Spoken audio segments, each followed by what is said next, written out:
Hey lovelies, Tony with you. Just sharing a few insights on this lovely Sunday afternoon. I tuned into Nonna this morning and I was asking her about initially about moving up to Cairo, and then about generating the life that I'd like in relation to that. And then I thought, oh, actually, no, it's about actually knowing what I want. And she was laughing at me saying, see, you don't even know what you actually want to ask me anymore. So today's theme is about trying to tune into what we want and possibly why it can be so difficult, challenging at the moment. And she said that at the moment, we're living in a world that has been, for the last 6,000 or 8,000 years, just really being fed by a collective soup of fear, limitation, lack, scarcity, struggle. That's what the whole frequency has been that we've been trying to survive in as a humanity, with varying degrees of success. But those of us who have the highest interests, the highest vision at the core of our being, who can't actually adhere to the mainstream narrative, who throughout history have generally been the ones that have been demolished, really, as far as work goes, as far as life goes, as far as reputation goes. All the people that have been squashed are the ones that have been wanting to act in service to the many, not the few, right? And the frequency of this plane, that we've been playing with, has been designed to serve those that are committed to our enslavement. Let's say that.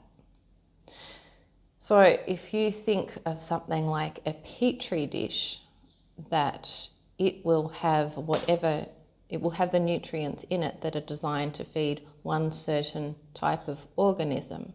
Well, the petri dish that we're in currently is serving to feed the organisms that feed on those lower frequencies.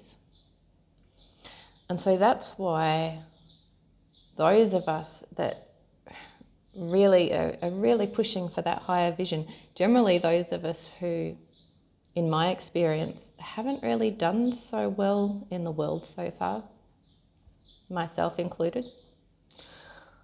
The reason that we're having so much trouble thriving is because the nutrients in our little petri dish aren't feeding us. And so that's why we're kind of staying quite small.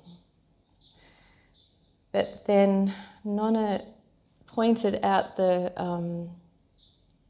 she directed my mind to the mycelium under the soil in the forests. And she said, people come in and chop down trees, but they don't chop down the mycelium because it's a vast network under the ground. It's not obvious. It's not obvious. We can't see it, and it's so deeply entangled in a different realm under the ground because we don't live down there. We can't live down there. And so it kind of creates its own life without our interference.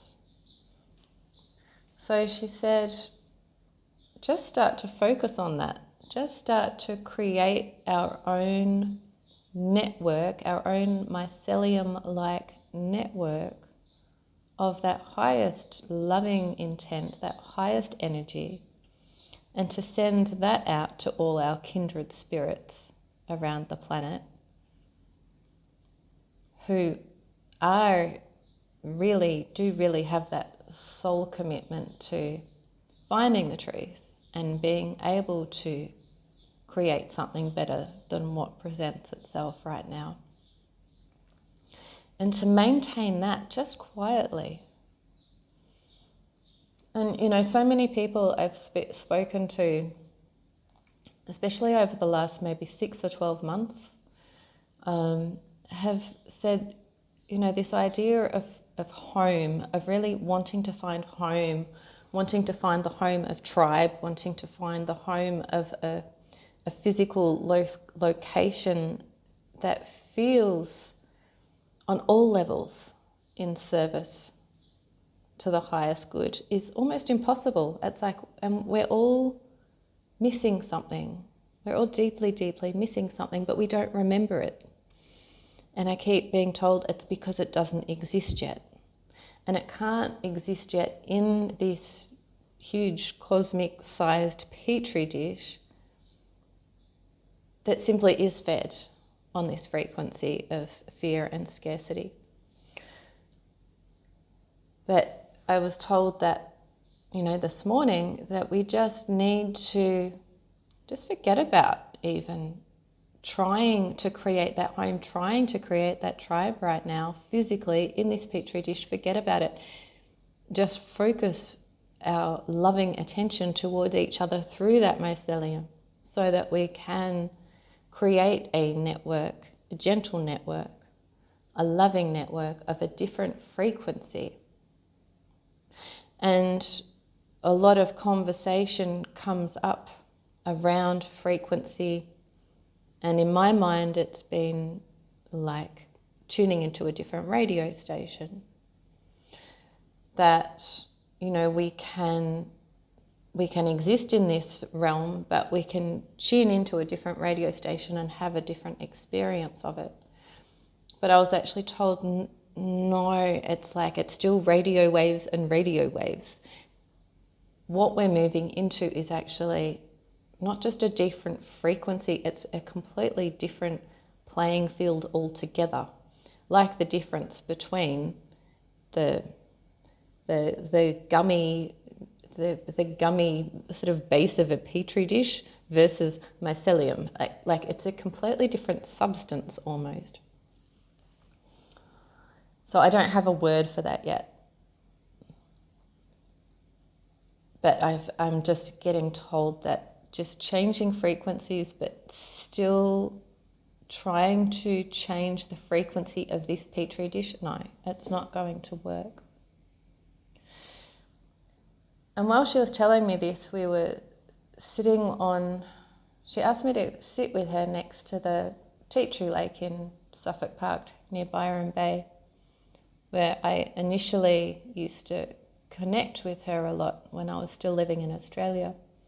And as soon as I saw the tea tree lake, I just wanted to cry because, it's been so poisoned and energetically decimated. And I haven't been there for about 3 years, so I don't even know what the physical state is there anymore. There was a lot of development happening very close to that area by the time I left. And I was just thinking of that in terms of how it affects the ancestors. And, considering that this last 4 years has really brought the whole spiritual nature of this global war, probably cosmic war, to consciousness. That it really is a battle for the souls.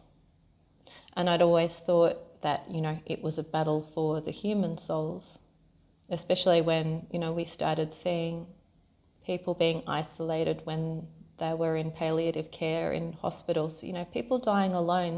That's just, it's inhumane, it's dreadful.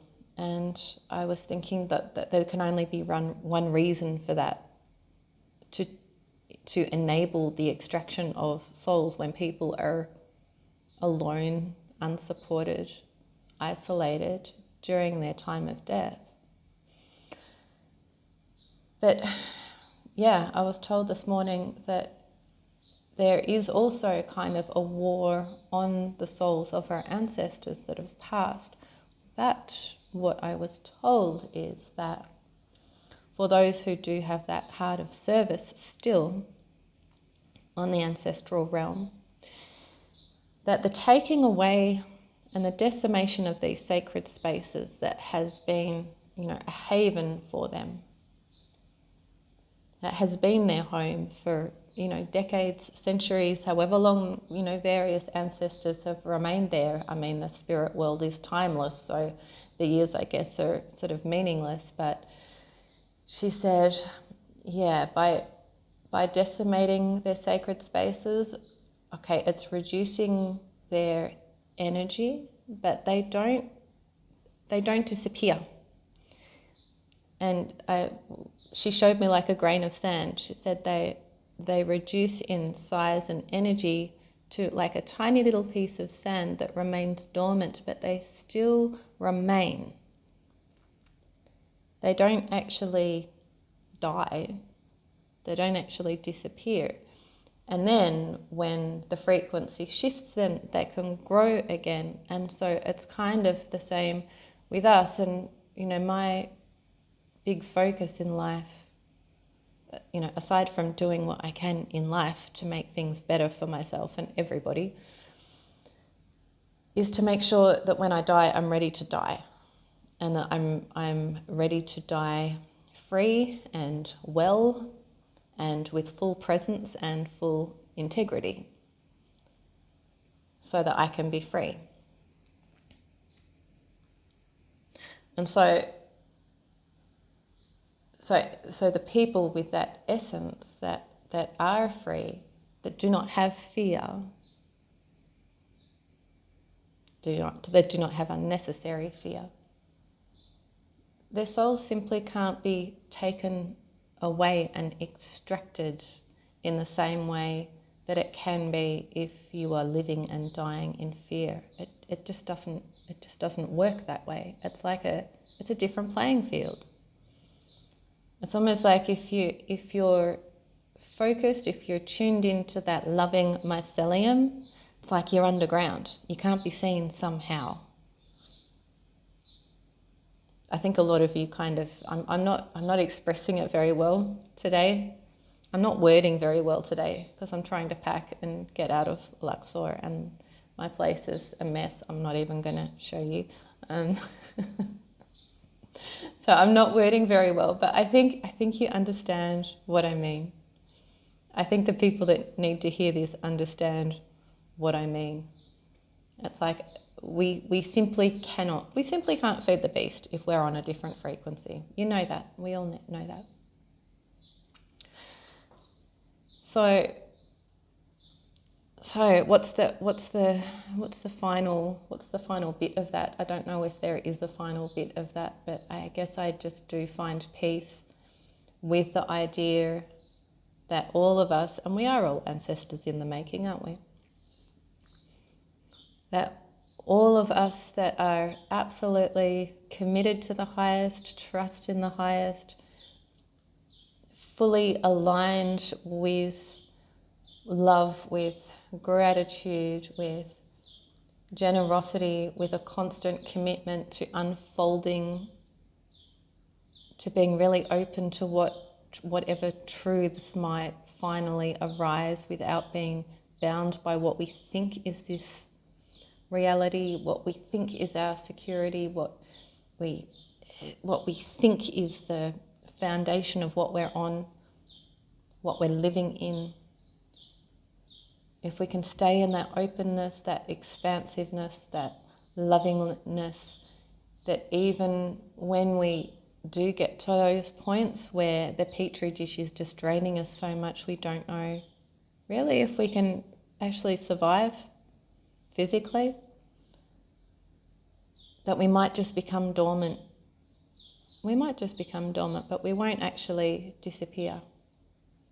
Just like a seed, we will always be in existence in some form, ready to flourish again when the environment and the frequency of that environment is aligned with us again. I should really edit this. It's a long way of saying something that could be very succinct, but sorry, I don't have time. So if you've stuck with me for so long, thank you so much for hanging out. Have a beautiful day. I'd love to hear your comments on my ponderings for the day. So till next time, my friends, be well and keep dreaming the good dream. Ciao for now.